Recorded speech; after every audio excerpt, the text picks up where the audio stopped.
Sound off for Chesterfield. Chesterfield, first cigarette with premium quality throughout in both regular and king size, brings you Dragnet.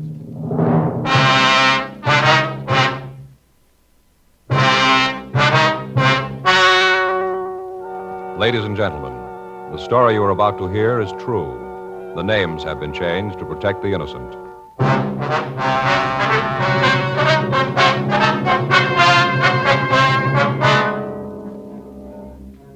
You're a detective sergeant.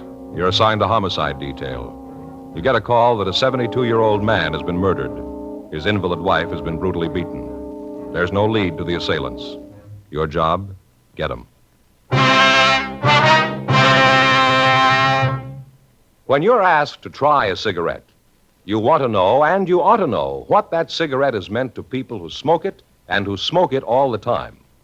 For almost a year now, a medical specialist has given a group of Chesterfield smokers thorough examinations every 2 months. He reports no adverse effects to their noses, their throats, or sinuses from smoking Chesterfields. More and more men and women all over the country are finding out every day that Chesterfield is best for them. Enjoy your smoking. Try Chesterfields today. You'll find Chesterfield much milder, with an extraordinarily good taste.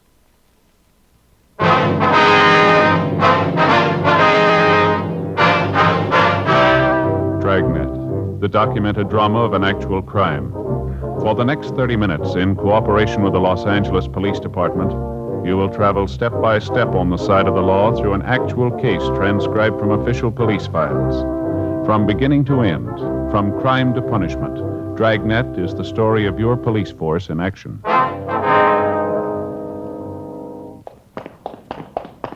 It was Tuesday, August 12th. It was warm in Los Angeles. We were working the day watch out of homicide detail. My partner's Frank Smith. The boss is Thad Brown, chief of detectives. My name's Friday.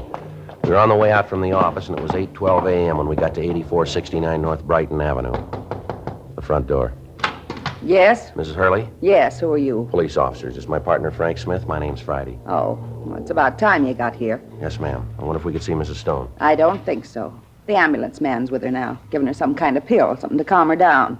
Lord knows the poor thing certainly needs something. Yes, ma'am. We'd like to see her, please. Like I said, I don't know if you can. I'll have to ask the ambulance man. Well, I'm sure it's all right, ma'am, if you just let us talk to the attendant. You just wait here.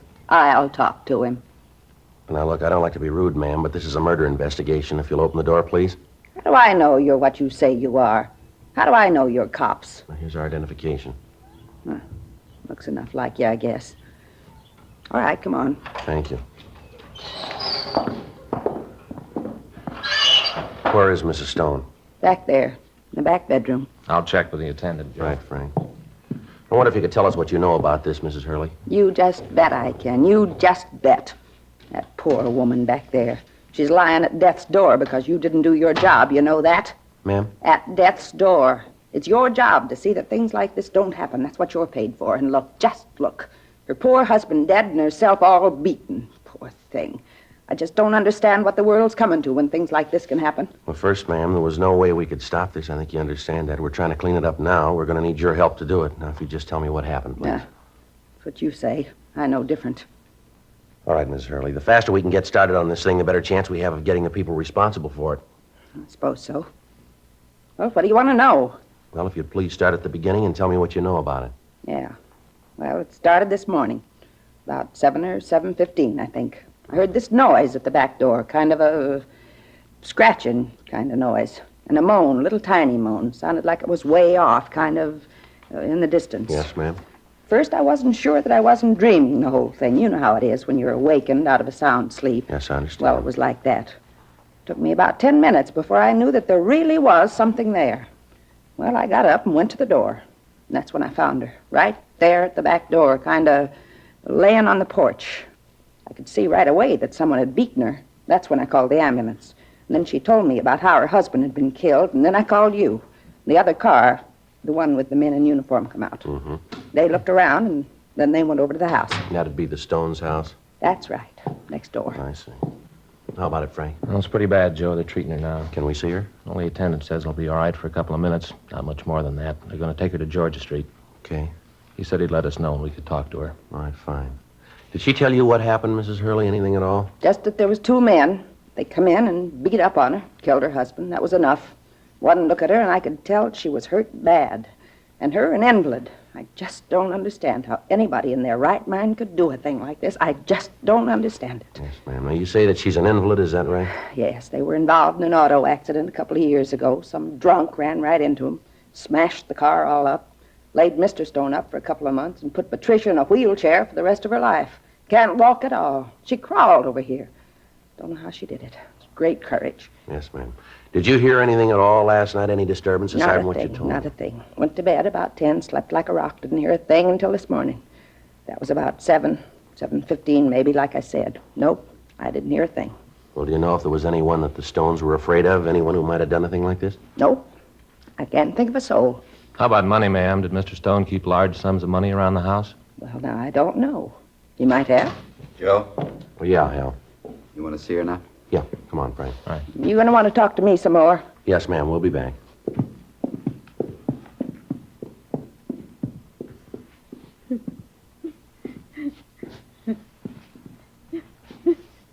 Mrs. Stone?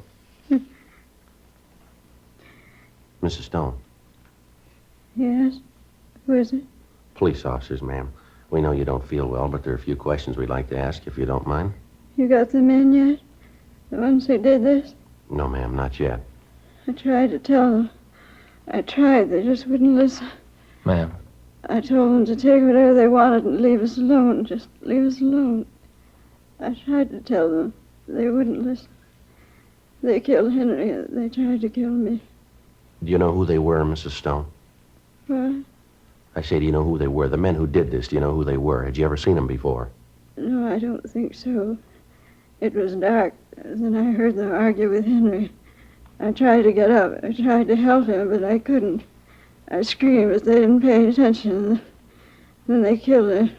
ma'am, can you describe them for us? Tell us how tall they were, how they were dressed, maybe? They didn't know that I was there. Then they came into my room and they said they'd kill the other one, so they might as well kill me, too. I tried to tell them to go away, but they wouldn't listen. They just hit me and hit me and hit me. There wasn't anything I could do. Did they drive a car, ma'am? Is there anything you can tell us that might help us in identifying them? Did one of them use a name, maybe? They locked me in the closet. They put that pillow over my head. I don't know why. I told them they could take what they wanted. Take it if they just leave us alone, but they didn't. They killed Henry. They tried to kill me. All right, Mrs. Stone, everything's going to be all right here. Don't worry now. Just try and get some rest. Doesn't matter much now. Isn't anything that matters anymore. Nothing now that they killed Henry. All right, ma'am. Please try not to get upset. Joe? Yeah. Better get her downtown. Well, how's it look for her, Hal? What are her chances? Depends. Yeah. How hard she wants to try.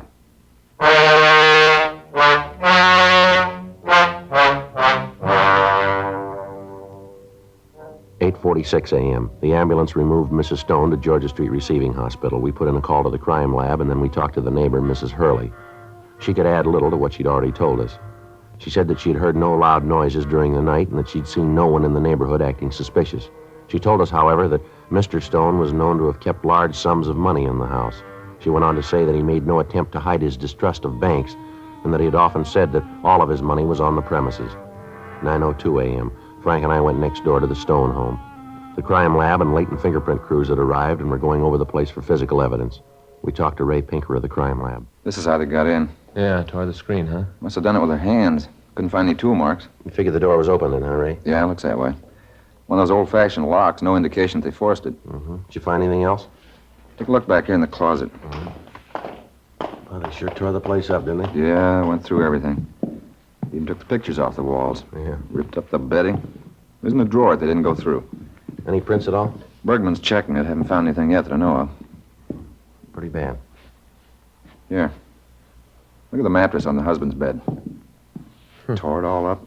Stuffing scattered around the room. Looks like a tornado went through the place. The closet's back here. This was Mrs. Stone's room. You can see where they dragged her. Yeah. Must have hit her the first time about here, and then they dragged her over to this closet, dropped her in here. You can see where she stacked those suitcases up there to pull herself out the window. I don't know how she did it. Bad off as she was. Looks like robbery was the motive then, huh, Ray? Can't agree with that, Joe. Why? Come on back to Stone's room. We found the murder weapon. Checked around. It looks like they picked him up in the backyard. Here, take a look. A couple of wooden clubs. Looks like they came from a walnut tree just outside the back door. Kind of blows the robbery angle. Yeah. They were ready to kill the Stones when they came in.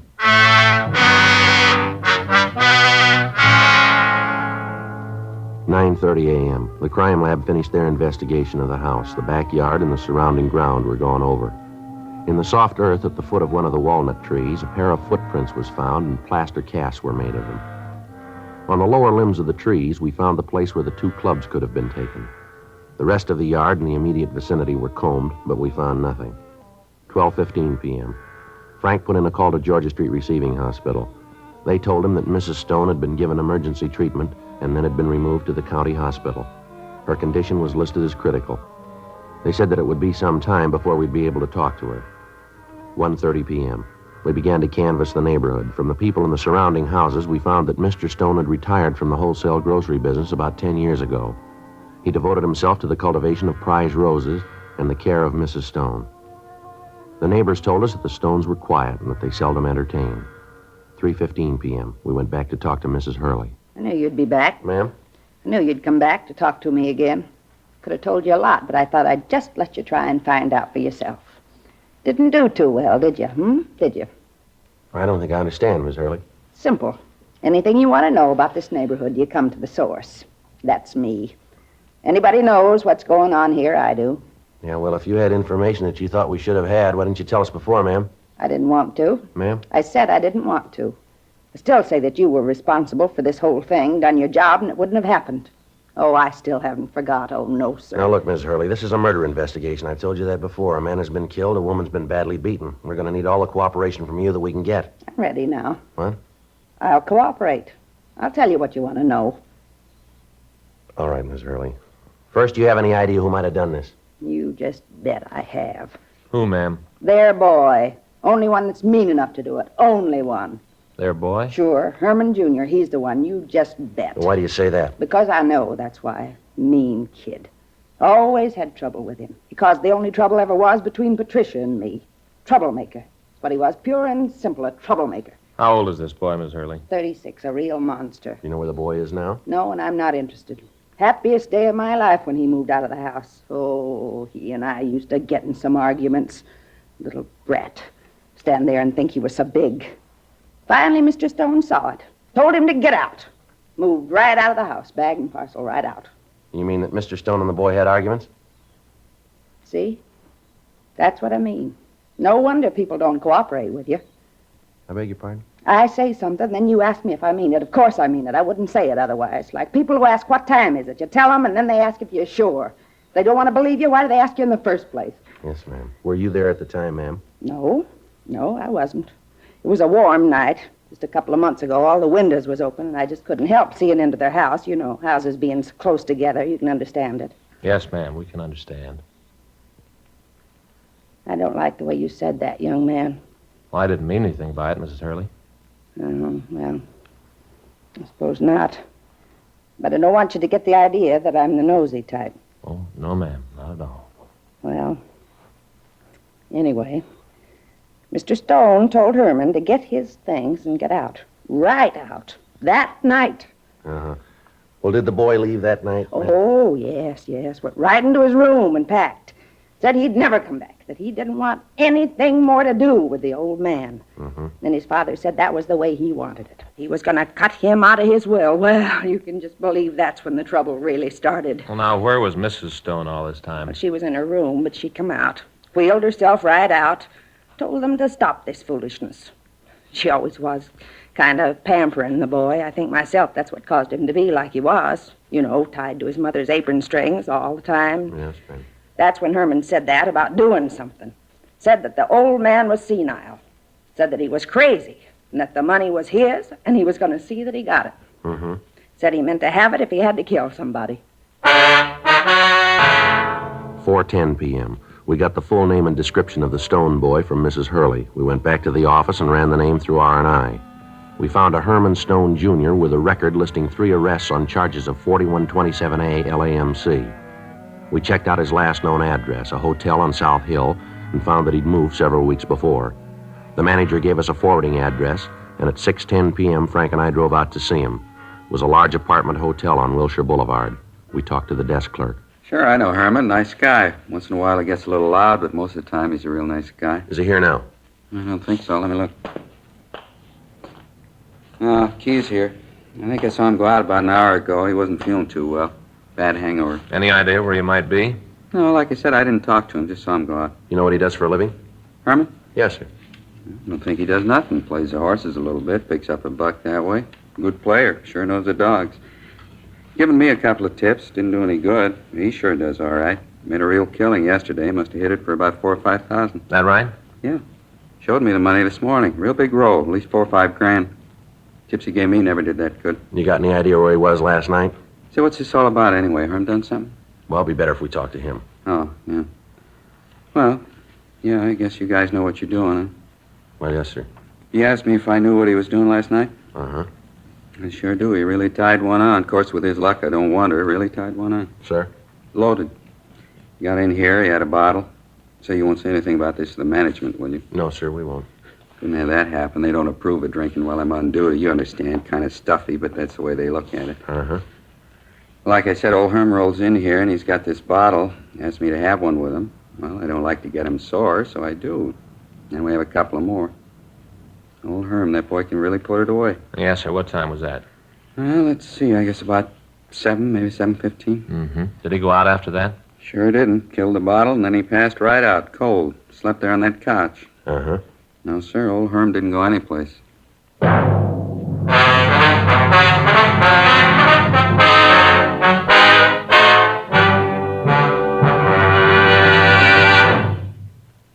You are listening to Dragnet, the authentic story of your police force in action.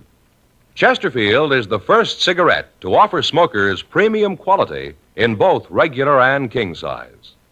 King size Chesterfield contains tobaccos of better quality and higher price than any other king size cigarette. Chesterfield is first to name all its ingredients, ingredients that make the best possible smoke. And Chesterfield gives you this scientific report. No adverse effects to the nose and throat of a group smoking only Chesterfields. So enjoy your smoking. Change to Chesterfield today. Much milder, with an extraordinarily good taste.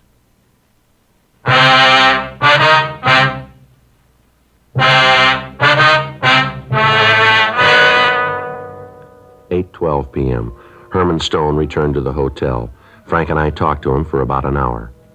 He appeared quite shaken when we told him of his father's death. We questioned him about the money that he'd suddenly come up with. He explained that he'd won it at the races. He gave us the name of the man who accompanied him to the track. Frank and I checked with him and found that Stone's story was true. We checked his shoe size and found that it was not the same as the print found at the scene of the murder. 10:46 p.m. We called the office and they told us that we'd gotten a message from the county hospital. Mrs. Stone was able to talk. She wasn't completely out of danger, but barring a relapse, she was expected to recover. Frank and I drove out to the hospital and talked to her. I wish I could help you more than I have, but there just isn't anything else. Well, could you give us any idea of about how tall they were? That'd be pretty hard to do, Mr. Friday. I was lying down when they came into my room. I could only guess, but I'd say maybe as tall as you. I don't think much taller. I see. Now, how about their build, ma'am? Was it heavy or slight? I can't be sure. I guess if I must say one or the other, I'd have to say they're about medium. One was very strong, though. Ma'am? The one that carried me to the closet. He was strong. Just lifted me out of bed and carried me over to the closet and threw me on the floor. Did your husband have any large amounts of money in the house? Yes. Yes, he did.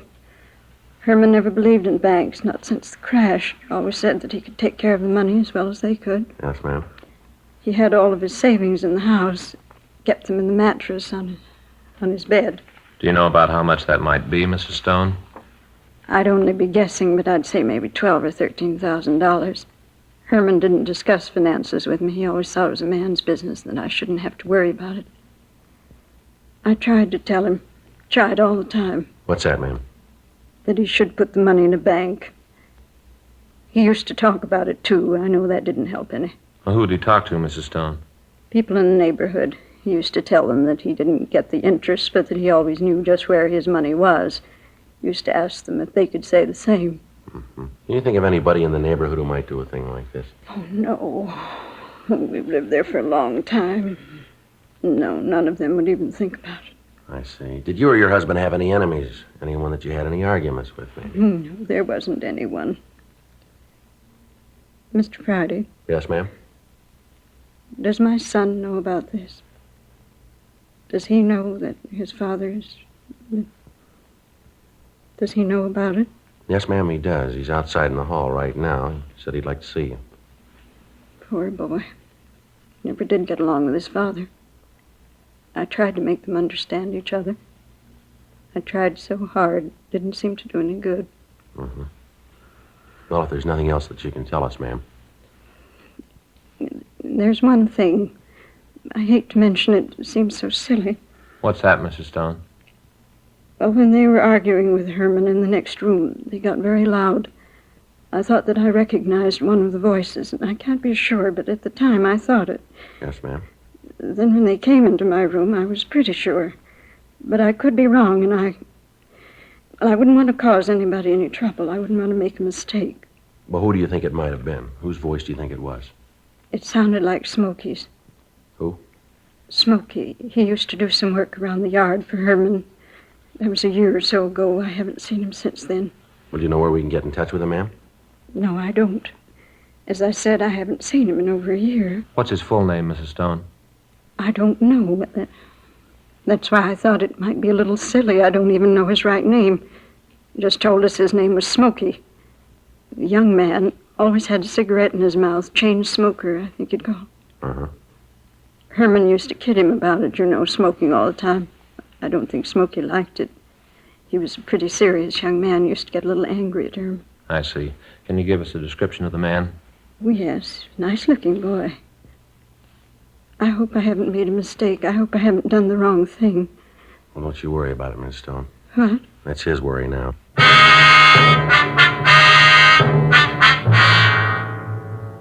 We continued to talk to Mrs. Stone. We got the description of the handyman who'd worked for her husband. 11:28 p.m. We went back to the city hall and ran the name and description through the moniker files in R&I. We came up with one good possible. In checking his record, we found that his full name was Charles P. Roxford. His age was listed as 37 years. The rest of his description matched the one we'd gotten from Mrs. Stone. He had an arrest record listing several charges of forgery, and at that time there was an outstanding warrant on him for check passing. We went back to the office and called Forgery Division. Yeah, Roxford. Yeah, that's right, Charles R. Huh? Oh, we want to talk to him about a killing out on Brighton, yeah. What? When was that? Yeah. Okay, we'll be right there. Well, that's a break. What do you mean? They know where he is? They got him.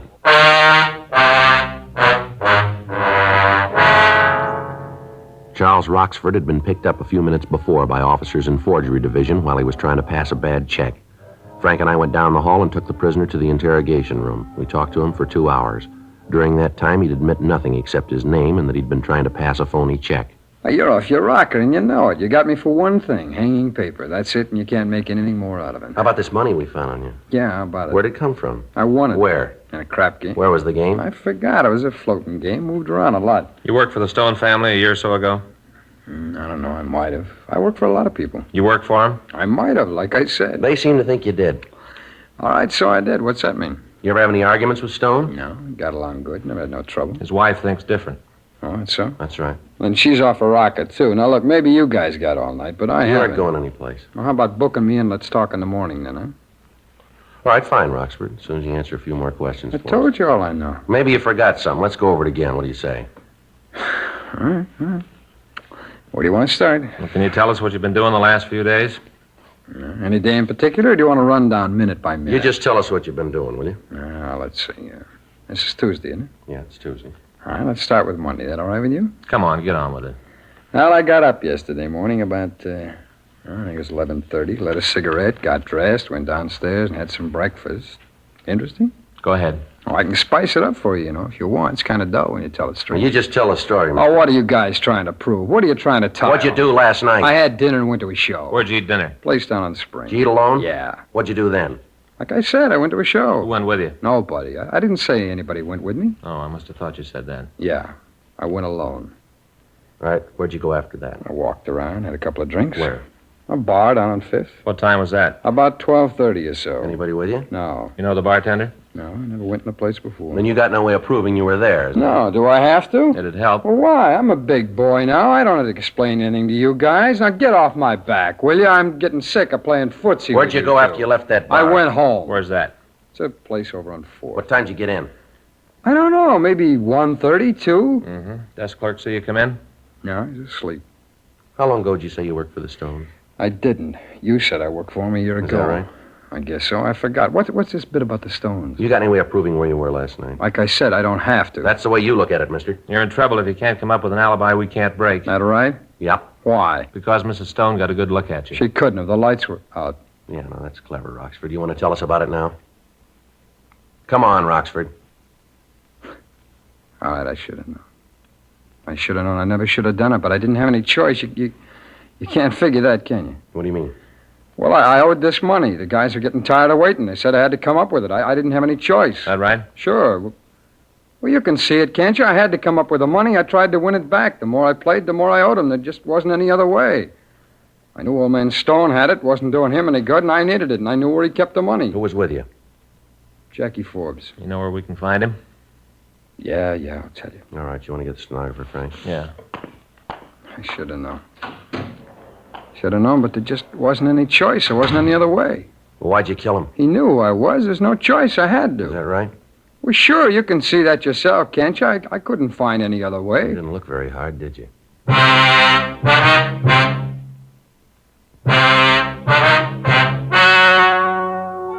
The story you have just heard was true. The names were changed to protect the innocent.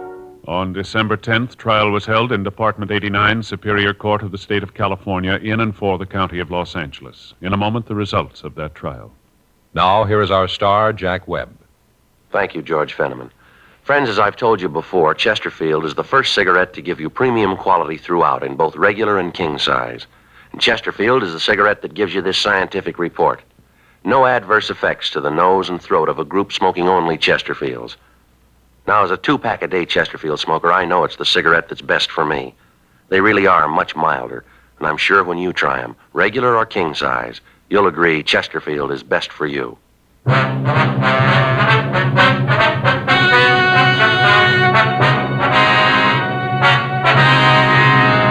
Charles Richard Roxford and Jack Allen Forbes were tried and convicted of murder in the first degree. They were executed in the lethal gas chamber at the state penitentiary. You have just heard Dragnet, a series of authentic cases from official files. Technical advice comes from the Office of Chief of Police W.H. Parker, Los Angeles Police Department. Technical advisors, Captain Jack Donahoe, Sergeant Marty Wynn, Sergeant Vance Brasher. Heard tonight were Ben Alexander, Virginia Gregg, Stacey Harris. Script by John Robinson. Music by Walter Schumann. Hal Gibney speaking. For a million laughs, tune in Chesterfield's Martin and Lewis show Tuesday on this same NBC station. And sound off for Chesterfields. Either regular or king size, you'll find premium quality Chesterfields much milder. Chesterfield is best for you. Chesterfield has brought you Dragnet, transcribed from Los Angeles. Adventure with Barry Craig, confidential investigator on NBC.